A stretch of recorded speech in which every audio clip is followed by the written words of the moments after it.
I would welcome you, good sir, but I cannot imagine what your purpose would be in traveling here. Tell me, what is your name and what business do you have here? I am Jonathan Pry. I've heard stories of an evil that plagues your town. I've come to offer my assistance. Pry? I've heard that name. A witch hunter. I have been known as such. Well, I will tell you this, witch hunter. Our town has indeed been vexed by unexplainable occurrences. Several of the town's children have disappeared, but we have no need for the interference of outsiders. Your children are disappearing. Your townsfolk are fleeing and speaking of witches and demons, and still you refuse my help? The people can be forgiven for jumping to a supernatural conclusion. They fear for the well-being of their children.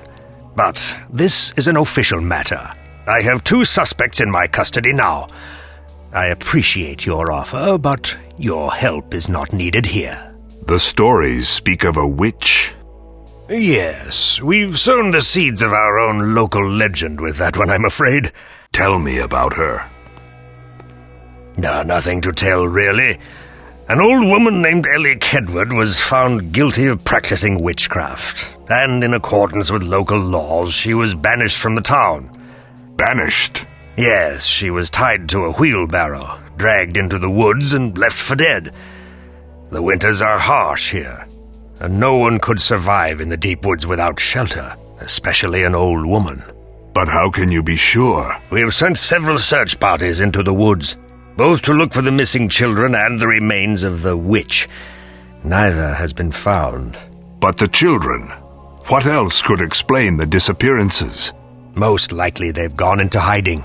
After Elly was banished, the children's imaginations began to run wild. But you mentioned suspects. Yes. I am awaiting the arrival of troops to escort 2 prisoners to Baltimore for trial, and one of them, a woman named Elizabeth Styler, is suspected of witchcraft. Do you think she is involved in the disappearances? I found her lying on the floor in the Kedward home. She was mumbling strange phrases. Around her were the remains of dead animals, arranged in a strange pattern. I arrested her for suspicion of practicing the black arts. Who is the other prisoner? Our town drunk, Hiram Heathtoe.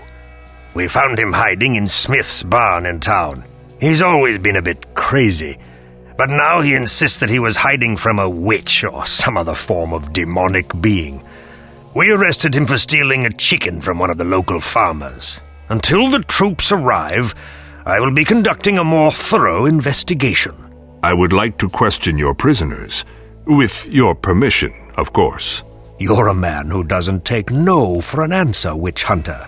I don't see any use in talking to a drunk and a delusional woman, but you may see them. But I warn you, witch hunter, do not interfere with my investigation. Here is the key to the jail.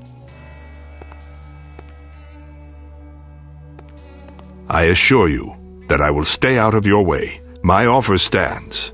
I am at your service if there is anything I can do. If you truly believe that this is a matter of witchcraft, you might consider a visit to Coffin Rock. What is Coffin Rock? Coffin Rock has been the source of legend for generations. Some say from the time before this area was even settled by the white man. Most of the townsfolk whisper the name and would never venture there. But it seems to me that a witch hunter would be interested in a place like that. Perhaps after talking to your prisoners. Here is a map to Coffin Rock. It lies near the center of the forest. If you find anything that will be of use to me, report back here immediately.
Who are you?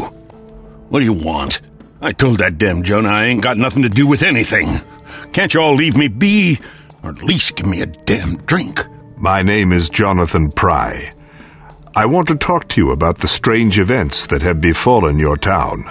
I ain't got nothing to say unless I have something to drink. I left my bottle of whiskey in that old barn. Bring it to me and I might be willing to talk to you.